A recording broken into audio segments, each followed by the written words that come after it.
بسم الله الرحمن الرحيم. اللهم أنت ربي لا إله إلا أنت، خلقتني وأنا عبدك، وأنا على أهدك ووعدك ما استطعت. أعوذ بك من شر ما صنعت، أبوء لك بنعمتك علي وأبوء بذنبي، فاغفر لي فإنه لا يغفر الذنوب إلا أنت. اللهم أنت ربي لا إله إلا أنت، خلقتني وأنا عبدك، وأنا على أهدك ووعدك ما استطعت. أعوذ بك من شر ما صنعت، أبوء لك بنعمتك علي وأبوء بذنبي، فاغفر لي فإنه لا يغفر الذنوب إلا أنت.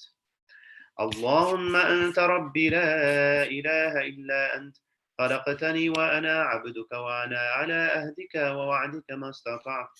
أعوذ بك من شر ما صنعت، أبوء لك بنعمتك علي وأبوء بذنبي، فاغفر لي فإنه لا يغفر الذنوب إلا أنت.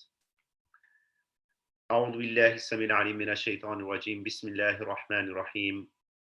الحمد لله رب العالمين، والصلاة والسلام على سيدنا محمد وعلى آله وأصحابه أجمعين.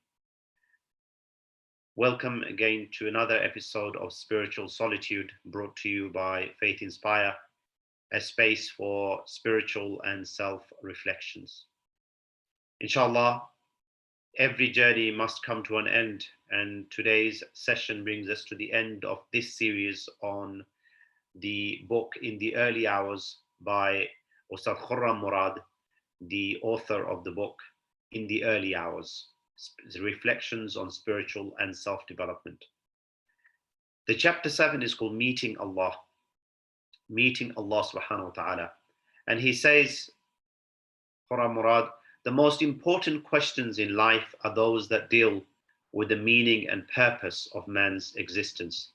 The Quran explains that the human being has been placed on this earth to utilize his enormous potential, to conduct himself in a manner which will fulfill his purpose in life.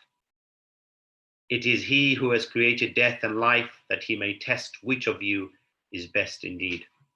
This perhaps it starts us off on this journey of chapter 7, the tour around this book of In the Early Hours. If you recall, we started this journey recalling what are the most important elements or prerequisites to spiritual and self-development. And one of the key things we said was having the real intention that is guided by irada or coupled with irada, a real sense of genuine desire to develop myself, to develop spiritually, to become the Rabbani. As the Quran says, Kunu Rabbaniyin, Kunu, be those who are godly, those who are close to Allah subhanahu wa ta'ala. So the first chapter was on the process of self-development. The second chapter moved on to how we can conduct a life of remembrance. And then the third chapter moved on to how we can become hunafa, or those who are upright and who can hold on to the rope of Allah subhanahu wa ta'ala, and also making sure that the impediments, the obstacles that come in the way, we can get rid of those. Then we talked about how we can, in our spiritual solitude, in our search for our spiritual solitude, in our desire to become closer to Allah subhanahu wa ta'ala, it's important that we follow the ways of Allah's Messenger sallallahu alaihi wasallam. And the other thing that we said was that this spirituality is not one that is to be developed only by myself, for myself, and in isolation, but actually something about thinking about others around us, thinking about our society, thinking about our communities, thinking about our families. And we talked about spending in the way of Allah. Then last session, we talked about relating to Allah's creation. How do we make sure that the social interaction side is one that is fulfilling, that brings us more closer to our purpose, that is through the obligations towards our family, our children, our parents, our fellow Muslims, our fellow neighbors and non-Muslims, and employers and employees, and even the animals and the environment around us. The final chapter is really about meeting Allah subhanahu wa ta'ala, the constant desire for every believer to meet Allah subhanahu wa ta'ala in the best way possible.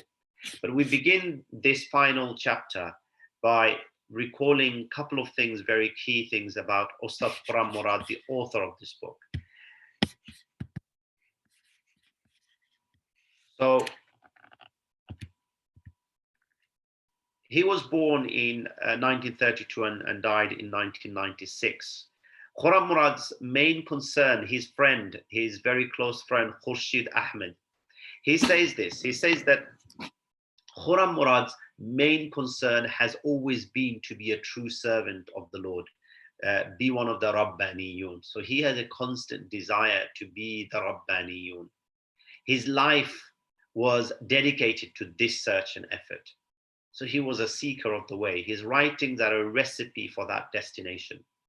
This is really important to keep in mind, that his writings are a recipe for that destination. If we truly want to live in this way, to dedicate our life towards becoming the Rabbaniyin, then his writings are clear to that. And this book, and the early hours, is really a guidebook. I hope, inshallah, we take this as any other guidebook. We perhaps would read it now, try to follow it, but come back to it again to be shown again the way. So he says in his parting message, in his book, Dying and Living for Allah, the last will of Khurram Murad. This is something that he personally wrote for his children, and it was shared after his death. Posthumously, it was published. He says about death and patience, parting words: I am fully aware of the grief and sadness that all of you would experience upon my departure. The greater the love, the deeper the relationship, the more is the parting pain. The anguish of hearts is a gift that reflects the compassion which Allah has placed within you. He says the tenderness of the heart, the tears that roll from your eyes are also a manifestation of Allah's compassion, which He has endowed you with. Consider the twinge of your hearts and your moistened eyes are Allah's bounty. The hearts that remain unmoved by the suffering around us and the eyes that fail to well with tears are a sign of one's being removed from Allah's favor or being impoverished. Remember well that this tenderness of emotions will act not just as the healing balm, but will also be your support and a means of reward in the hereafter. Subhanallah. These are his parting words to his children, to all of us who may have known him, that this is the way that we have to look at death and his own death, which he had to face in 1996. I hope, inshallah, as we read through the book in the early hours, that we're able to also gain from other works of Khurram Murad, because he was a real gem, and somebody who also was known for somebody who understood our world, somebody who believed in the text and the context. How do we apply the spiritual teaching, the texts that we have of the Quran and the Sunnah into our context? And he talked a lot about something about contextualization, and that's really key to applying Islam in today's world. And how do we be spiritual in today's world? And here he began this chapter reminding us of what our life is supposed to be about, which is mentioned in Surah Mulk. الَّذِي خَلَقَ الْمَوْتَ وَالْحَيَاةَ لِيَبْلُوَكُمْ أَيُّكُمْ أَحْسَنُ عَمَلًا وَهُوَ الْعَزِيزُ الْغَفُورُ. That he who created death and life, both death and life, to test you as to which of you is best in deed. أَحْسَنُ عَمَلًا. And he is the exalted in might, the forgiving. So this verse actually sums up the key message of this particular chapter. It's talking about life, it's talking about death, it's talking about how we prepare and see this life as a test, and also remembering that he is the Al-Aziz, the mighty, and he is also the forgiving. So in this, keeping this in mind, meeting Allah subhanahu wa ta'ala, this life should be about remembering death. That remember that both life and death are a means. to something that is greater. If you remember that we talked about in the first chapter that we're seeking al-Jannah, al-Jannah. So therefore, seeking the pleasure of Allah and al-Jannah is what we should be seeking for. And understanding this life, that the purpose of life and this life, and keeping it meaningful and searching for that meaning in every day of our life is something that's really, really important. So Allah subhanahu wa ta'ala says, Surah Al-Mu'minun, verse 115 to 116. What, did you think that we created you in mere idle play and that you would not be returned to us? But high exalted is Allah, the King, the True. There is no God but He, the Lord of the noble throne. So a person's ultimate destiny, therefore, lies in this life, in the life to come, the akhirah. The constant desire of our communities, of our societies, of the modern world is to get us to forget about the hereafter. That it is this life, and when this life comes to an end, that's the end of that. But Islam teaches us that there is the life to come, and that is better, and that everyone will be judged there by due process of justice and fairly and equitably and mercifully and kindly. No one will be wronged or dealt with unjustly, even by an atom's weight. Surely Allah shall not wrong so much as an atom's weight, we are told. So 1/4 of the Quran, this is really important as we recite Quran in the month of Ramadan and other times, that 1/4 of the Quran is related to al-akhirah, which is to do with the hereafter. And this is what the Prophet came to convey. And this is what instills meaning and purpose to our lives. This is the Islamic way of life. This is the meaning of being Muslim, keeping that objective mind, that this understanding of life and its true objective is the secret of the believer's strength and support. This makes him the most powerful and resourceful person to walk upon the earth. The Quran continues in Surah Al-Isra, but as for those who desire the life to come and strive for it as it is wont to be striven, and are true believers, they are the ones whose strivings find acceptance and reward. So remembering that our personal destiny and therefore the end of all of our pursuits lie in the akhirah. But the road to the destiny lies in the dunya. This is where we have to live this life to the full. Our achievements made during the time of the Prophet were the results of full participation in this world, neither withdrawing nor retiring from it for the sake of the life to come. The Prophet and his companions planned for this world. This is something really important. Really, really important. The Prophet and his companions planned for this world as though they were going to stay here forever. But equally, they sought the rewards of the hereafter as though death was close at hand. It is this delicate balance that we have to strive to achieve in our approach to life. And this is what Ustad Quran Murad is talking about. And that's what is mentioned in the hadith of Bukhari, where the Prophet Muhammad sallallahu alaihi wasallam says, the deen, or this way of life, is easy. But if anyone overdoes it, it gets the better of him. So keep to the right course, approximate to perfection. Rejoice and ask for help in the mornings and evenings and some of the later part of the night. This is the approach that we should be taking, inshallah. So death is something that we all have to face. كل نفس ذائقة الموت ثم إلينا ترجعون. Every soul shall taste death, then unto us you shall be returned. That we're told. Allah has created everything with a fixed lifespan. The Quran stresses this. It is not given to any soul to die, to save by God's permission at an appointed time. That everyone have an ajalin musamma, and a fixed time period. Indeed, there is no certainty in life except death, because every soul shall taste death. Kullu nafsin dha'iqatul maut. Ustad Quran Murad makes something of a very profound statement. He says, in death we are compelled to return to God. In life, however, we can choose to draw closer to God voluntarily by living our lives according to His will. In this way, we have the opportunity to meet Allah and gain His pleasure even before we leave this world. But this is the thing. As human beings, we, by a definition, as being human beings, we tend to forget. And so we ask Allah subhanahu wa ta'ala, رَبَّنَا لَا تُؤَاخِذْنَا إِن نَسِينَا أَوْ أَخْطَأْنَا. Our Lord, do not impose blame on us if we have forgotten or erred. Allah subhanahu wa ta'ala knows.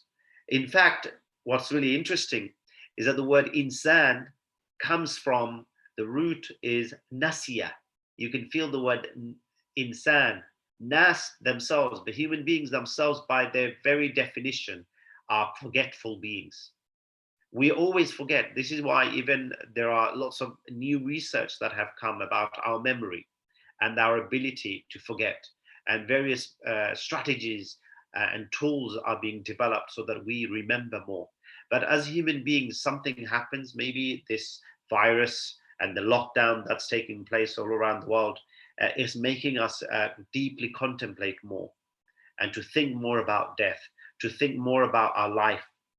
But soon we may forget. And so therefore, it's really important to keep in mind. And if you remember the second chapter, it was dealing with the remembrance. That's why dhikr is so important. Dhikr is the antidote to the nisyan, to forgetfulness. And remembering to pray to Allah subhanahu wa ta'ala that we will forget, but inshallah, through tawbah, through remembrance, through dhikr of Allah subhanahu wa ta'ala, we remember and so we return. But essentially, remembering our essential weakness as the Bani Adam, we have to come back to something which is about mercy and forgiveness. Because if there is no mercy and forgiveness, then by virtue of our actions alone, we are told in a very famous line of Ibn Atayillah Secondary, that did you think merely by your action you are going to achieve salvation, that you are going to achieve the purpose for or the reward? No, this is not how it works.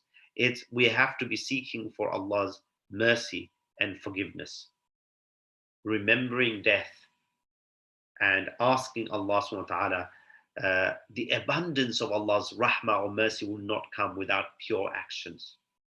Pure actions, however, when performed, will make you deserving of Allah's mercy. So be reassured that Allah is not a vengeful God. That is not the way we look at Allah subhanahu wa ta'ala, who is always ready to punish, but rather who is full of mercy and compassion. This is why we remember Bismillah ar-Rahman ar-Rahman ar-Rahim, the most compassionate, the most merciful, the most Al-Ghafur. We ask Allah as Al-Ghafur, Al-Afu. One of the dua that we're taught as we've gone through in the previous session, Allahumma innaka afu. Oh Allah, you are the forgiving. Tuhibbul afwa, you love to forgive. Fa'fu anni, so forgive me. So Allah is full of compassion. He is full of mercy. He himself has declared, my mercy encompasses all things. Surah Al-A'raf, verse 156. My compassion and mercy encompasses everything. وَيَا قَوْمِ اسْتَغْفَرُوا رَبَّكُمْ ثُمَّ تُوبُوا إِلَيْهِ يُرْسِلِ السَّمَاءَ عَلَيْكُمْ مِدْرَارًا وَيَزِدْكُمْ قُوَّةً إِلَى قُوَّتِكُمْ وَلَا تَتَوَلَّوْا مُجْرِمِينَ. وَيَا قَوْمِ اسْتَغْفَرُوا, O my people, ask forgiveness, رَبَّكُمْ, from your Lord. ثُمَّ تُوبُوا إِلَيْهِ, and turn towards him in repentance. يُرْسِلِ السَّمَاءَ عَلَيْكُمْ مِدْرَارًا, he will loosen the sky over you in abundance. وَيَزِدْكُمْ قُوَّةً, and he will add strength. إِلَى قُوَّتِكُمْ, and strength unto your strength. وَلَا تَتَوَلَّوْا مُجْرِمِينَ, and do not turn away being criminals. And here, all my people, one of the prophets It's saying, ask forgiveness from your Lord. Turn towards him in repentance. So the decision to live our lives for the sake of Allah subhanahu wa ta'ala is to guarantee that we will not forget Allah and add or commit mistakes. For Allah, for the Prophet ﷺ says, all children of Adam are sinners. Kullu bani Adam khatta'in. That all the children of Adam, all of us are by our very nature, we are forgetful. And so therefore we have to ask Allah. That's why we say, رَبَّنَا لَا تُؤَاخِذْنَا إِن نَسِينَا أَوْ أَخْطَأْنَا رَبَّنَا وَلَا تَحْمِلْ عَلَيْنَا إِصْرًا كَمَا حَمَلْتَهُ عَلَى الَّذِينَ مِنْ قَبْلِنَا. You're asking Allah to not to put a burden on you more than you can bear. You're asking Allah to have mercy on you if you make mistakes and forgive you. But the key thing to asking for forgiveness, and make this asking for forgiveness, asking for mercy, and remembering lest we forget. These things are only possible if we have a daily practice of self-evaluation. Being aware that the best form of repentance involves a firm resolve to reform and do better.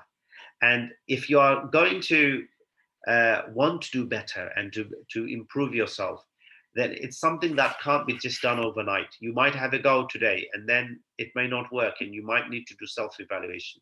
And this is why the Prophet ﷺ emphasized the necessity of ihtisab, to do hisab of ourselves, to take account of ourselves. Everyone starts his day and is a vendor of his soul, either freeing it or bringing about his ruin, its ruin. The Prophet says. Umar ibn Khattab famously said in this respect, judge yourself before you are judged. Evaluate yourself before you are evaluated, and be ready for the greatest investigation. So here, Umar ibn Khattab is saying, judge yourself before you're judged. Evaluate yourself regularly before you yourself are being judged. At every prayer time, especially in the early hours, this is why this book is called In the Early Hours, utilizing the early hours. In the early hours of the morning, when you're alone and you can feel your own heart beating, seek forgiveness from Allah subhanahu wa ta'ala. The time of Salatul Fajr before the start of each day is an ideal occasion to take account of yourself and plan for the day ahead.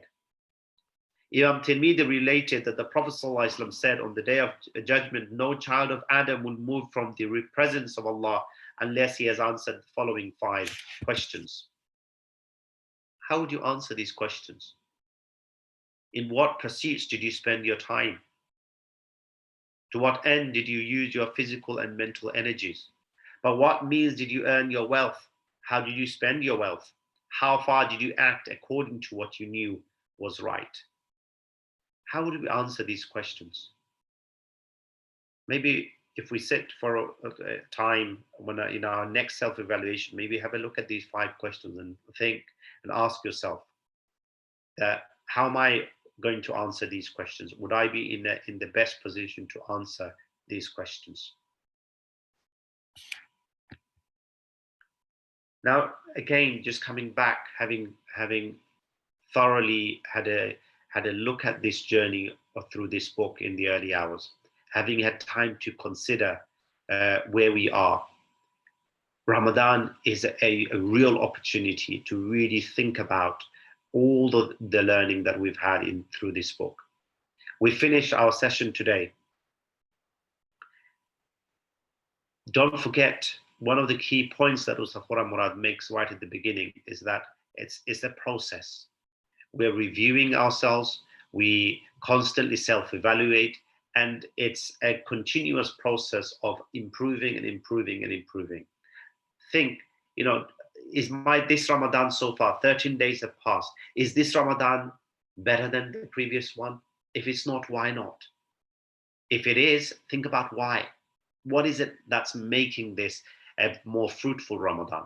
Because this learning journey is important that we see it as a lifelong process, but we also have to find ways of evaluating ourselves so that we are constantly improving. There are improvements that we're making so that this learning that we're doing is having an impact. So how has the first 13 days, which is nearly half, by the way, of Ramadan gone for you? Do you need to again review your goals and create more achievable or more challenging ones? Something for us to consider, inshallah, as we look towards the second half of this Ramadan. What are the exercises that we have to think about? Uh, Again, something that's been a theme over the whole of these 7 episodes is about taking time to reflect. Make self-evaluation a daily activity you do. It could be after Taraweeh in the morning, after iftar, have a moment to sit down. And it doesn't have to be a very long time. It could be a period of meditation and thinking and self-evaluating.